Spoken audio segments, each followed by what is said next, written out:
Un saludo a todos los presentes en este video.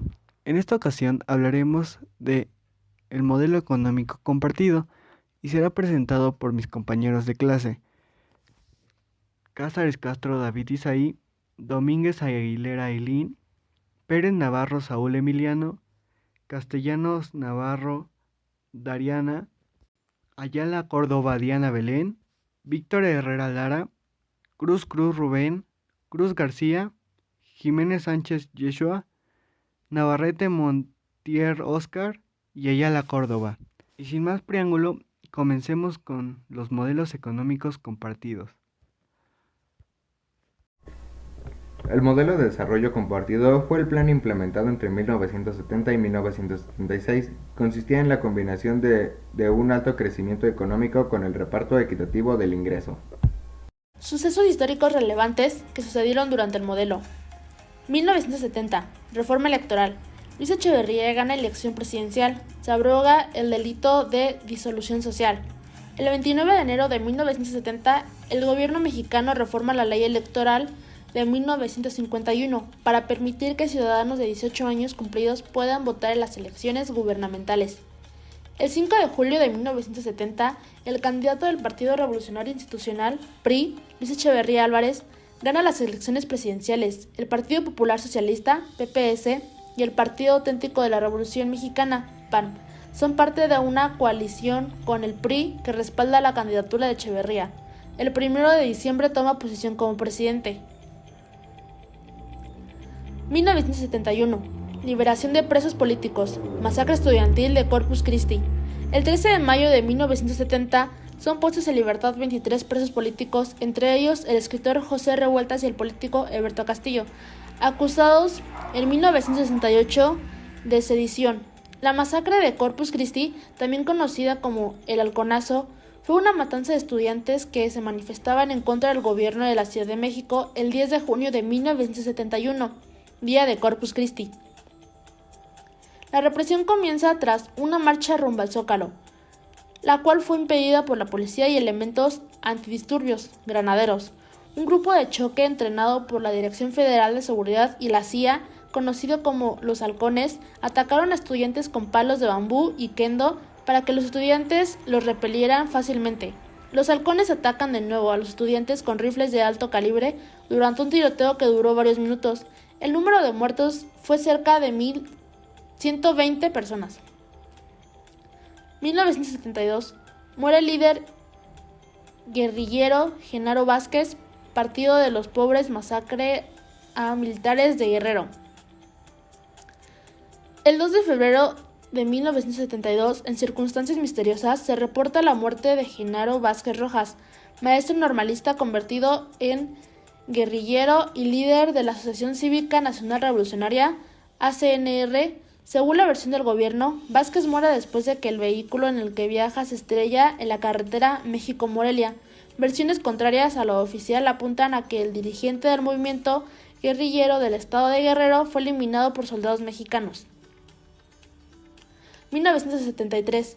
Surge la Liga Comunista 23 de septiembre. Asesinato de empresario Eugenio Garza Sada. El 15 de marzo de 1973 se forma en Guadalajara, Jalisco, la Liga Comunista 23 de septiembre, un frente que fusiona a varias organizaciones guerrilleras. La Liga se constituye en un movimiento guerrillero urbano de ideología marxista-leninista para combatir al gobierno mexicano. La membresía de este grupo guerrillero consiste en su mayoría en jóvenes marginados y estudiantes universitarios surgidos en el contexto del movimiento estudiantil de 1968 y de la represión del gobierno contra ellos en 1971. La Liga se disuelve en 1983. 1974. Guerrilla secuestra candidato a gobernador de Guerrero. Secuestro del suegro del presidente Echeverría. Ejército abate a Lucio Cabañas. El 30 de mayo de 1974, el candidato a la gubernatura de Guerrero por el Partido Revolucionario Institucional, PRI, Rubén Figueroa, es secuestrado por el Partido de los Pobres, grupo guerrillero dirigido por Lucio Cabañas. Es liberado el 8 de septiembre de ese año. El 2 de diciembre de 1974, En un enfrentamiento con el ejército mexicano en Otatal, Guerrero, el guerrillero Lucio Cabañas resulta muerto junto con varios de sus seguidores. 1975. Anuncian candidatura a presidencia de José López Portillo.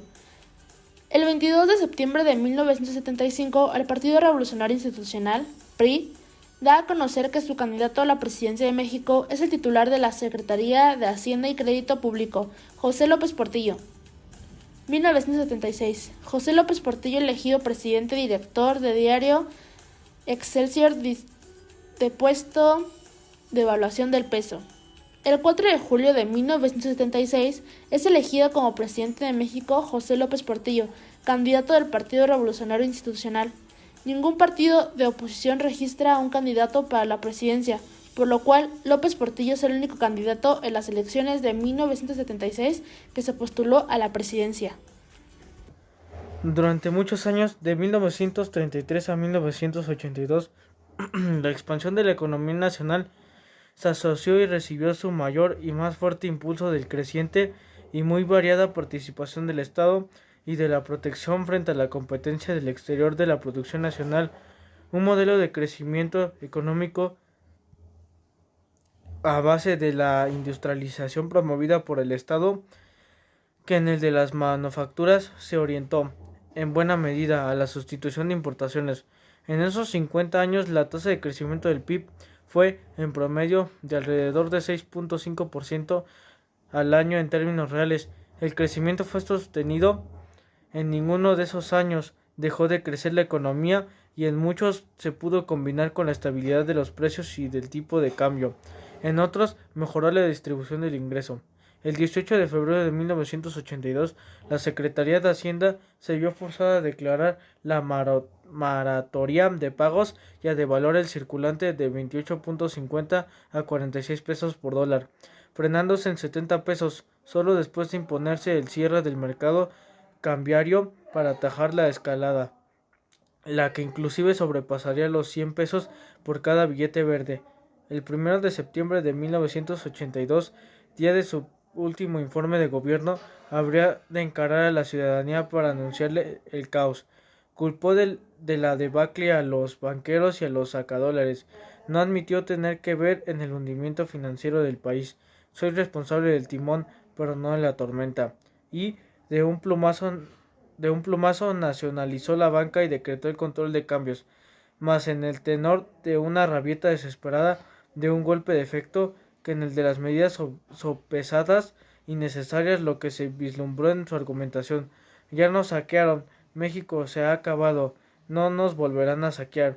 En los siguientes años, los resultados de dichas ocurrencias, cuyo costo al erario por los conceptos de compra e indemnización del entramado bancario se estimó en unos 3 billones de pesos, fueron más que funestos, como se pantizó al poco tiempo con el apogeo de una banca paralela encubierta en casas bursátiles e instituciones financieras diversas que incentivaron la especulación, con la negligente reprivatización bancaria que puso otra vez a la nación a un paso de la ruina a mediados de la década de los 90, y con el abuso y fracaso del Fondo Bancario de Protección al Ahorro, que en su reestructuración como deuda pública pactada legislativamente desde 1998 absorbe hasta la fecha enormes cantidades presupuestarias. La presión cambiaria culminó en septiembre de 1976, cuando el tipo de cambio se devaluó 59%. Todo esto provocado en medio de una fuerte tensión entre el gobierno y el sector privado. Además de que 2 meses después, Echeverría dejó la presidencia para que José López Portillo la ocupara.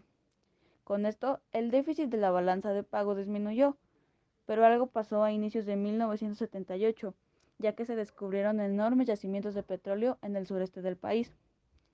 El gasto del sector público aumentó más de 30% en ese año, en tanto los ingresos fiscales no crecieron de manera significativa, pero en mayo de 1981 se dio una ligera caída en el precio del petróleo.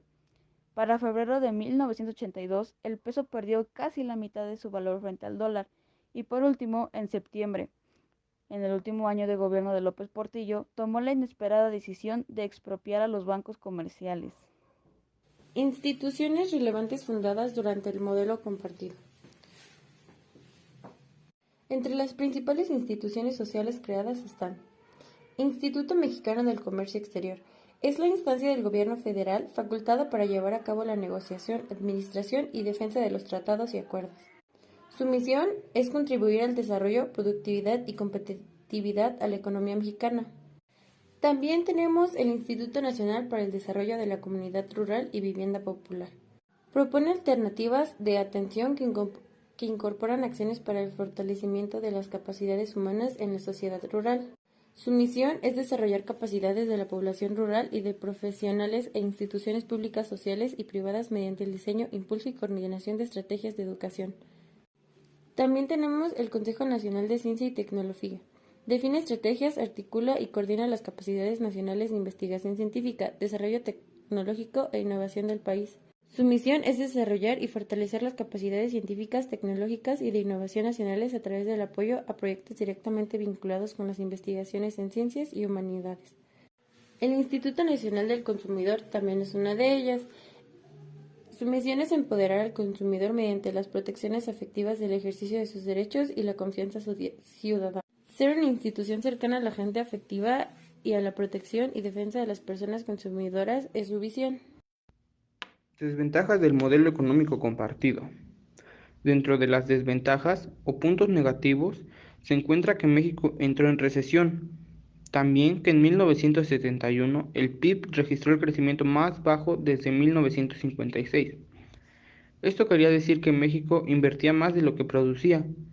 Asimismo, las revueltas sociales, pues el país realmente no estaba teniendo el desarrollo esperado, ya que incrementó la deuda externa debido a la inflación, así que al final se tuvo que optar por otro modelo.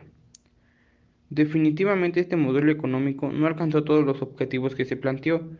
Entre los aspectos negativos de la implementación de este modelo encontramos los siguientes: el incremento de la deuda externa, aumento del índice de desempleo, se devaluó el dólar con 6% de más y existía el control de cambio que hacía que la moneda extranjera escaseara.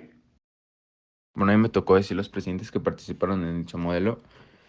Y bueno, en el periodo en el que se manejó el modelo de la economía nacional, abarca las secciones de los presidentes Manuel Ávila Camacho, Miguel Alemán Valdés, Adolfo Ruiz Cortines, Adolfo López Mateos y Gustavo Díaz Ordaz. Entre estos, Antonio Ortiz Mena fue el principal artífice de la política económica, a la que definió de la siguiente manera en su libro: El desarrollo estabilizador, reflexiones sobre una época, publicado por el Fondo de Cultura Económica, el esquema de crecimiento que conjuga la creación de un ahorro voluntario creciente y la adecuada asignación de los recursos de inversión con el fin de reforzar los efectos estabilizadores de la expansión económica en vez de los desestabilizadores que conducen a ciclos recurrentes de inflación-devaluación. Conforme a esta política, se formuló que el Estado tiene la responsabilidad, conforme a las leyes básicas de la nación, de promover y encauzar el desarrollo económico con el propósito de aumentar los salarios reales y mejorar la participación de los asalariados en el ingreso nacional disponible. Sucesos históricos. En 1970, Luis Echeverría tomó posesión como presidente. La sucesión presidencial no solo fue el cambio de hombre, sino el cambio de retórica.